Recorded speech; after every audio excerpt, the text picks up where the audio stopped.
Number 9 LSU breaks the opening weekend curse and takes down number 4 Clemson in a great game. So let's get into my reaction, my immediate recap of the game, and see where both these teams are moving forward. On the LSU side of the ball, there are some really exciting things to look forward to. And my one thing that I'm super hyped about is to see Harold Perkins back in that difference maker position.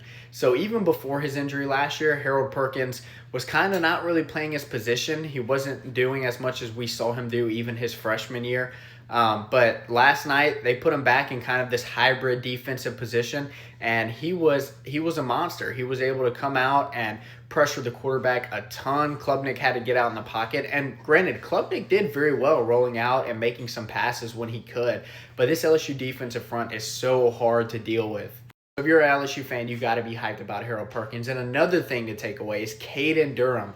Last year was his true freshman season, and he looked really good. He had a breakout year, looked like he could be the premier back, and last night confirmed it. Caden Durham did Caden Durham stuff, getting low to the ground, not getting tackled. Caden Durham was super quick, looked very good, was there to bail Nussmeier out whenever he needed it. Caden Durham's going to be in for a huge sophomore season, and I'm super excited to see how this kid does this year. And also, positive, of course, Blake Baker, defense, and Caden Durham are my two main takeaways, but there's a positive everywhere. Garrett Nussmeier and Aaron Anderson showed to have chemistry. Trey'Dez Green was able to actually be a difference maker after they talked about him all season. Nussmeier was able to be composed in the pocket, but he's always been a good pocket passer. But last night, for the first time, we really saw him roll out and be able to pass on the move, which was a huge plus. Because early in the game, we saw Klubnik kind of throw on the move, and we saw Nussmeier didn't really want to move out the pocket, and that's why he was getting into some trouble.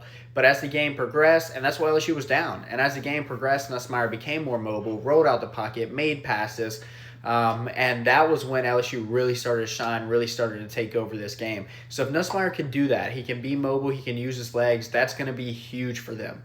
Now, moving over to the Clemson side, if you're a Clemson fan, do not be discouraged. Clemson is still a top 10 team in the nation, and they still look really good and had a lot of good takeaways. One of those things, like I said, was Cade Klubnik. He was able to move against a very tough defensive front. Clemson's probably not going to play a team with this defensive front as good as LSU's. They're probably not going to see as much pressure as they saw last night. So, and I think, granted, they even did, they only scored 10 points, but they did decent with this defensive pressure. And obviously, Clemson's defense is awesome. Their defense is very good this year, super talented. There's so many talented pieces across the board. So if you're a Clemson fan, there's nothing to be discouraged about. Yes, you lost. Yes, it sucked. But to only lose by 7 to an LSU team that's really good, I think Clemson can be really good. I think Clemson can be in the playoffs. They are one of the 10 best teams in the nation, so they should make a 12-man college football playoffs, and probably they should win out. They should beat all of their ACC opponents. Now, like I said, this was a 7-point win, but it really should have been more like 27-10 instead of 17-10. There was a call that was one of the worst calls I've ever seen. Pretty much the entire consensus and the fans of the announcers and social media were arguing if this was going to be a touchdown or a catch and mark the receiver down at the 1, which was the original call at the field.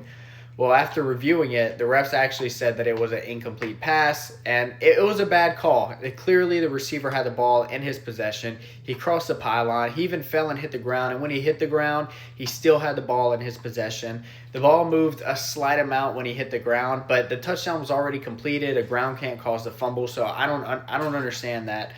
It was a bad call. Social media let the refs hear it. The announcers let the ref hear it. Everybody let the ref hear it, except for Clemson fans, who apparently were still mad after being gifted that call. I don't know what that was about. But, yeah, the LSU definitely should have walked away with the touchdown there, because that led to a turnover on downs.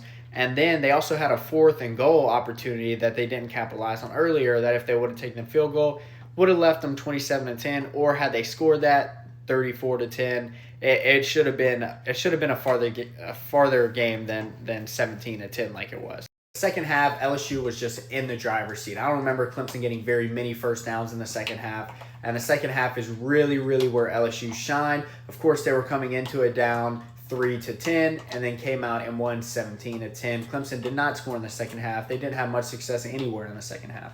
LSU's secondary also looked much improved. I felt like every time the ball was thrown downfield, Sage Ryan was getting mossed for LSU last year. So the fact that they were able to come out and defend passes was one of the main things that I needed to see from LSU in order for me to say, okay, they're going to be good this year. So that's my immediate recap, my immediate reactions. I think there's a lot of positive things going forward if you're an LSU or Clemson fan. I think these are both top 10 teams in the nation. Obviously, the defense on both of these teams are amazing, and they have a very composed, young, good quarterback. So the talent is there with these two teams for sure. LSU just needs to let this win not go to their head, and Clemson needs to not let this loss derail them, and both these teams should be fine. And in my opinion, they should both be college football playoff teams.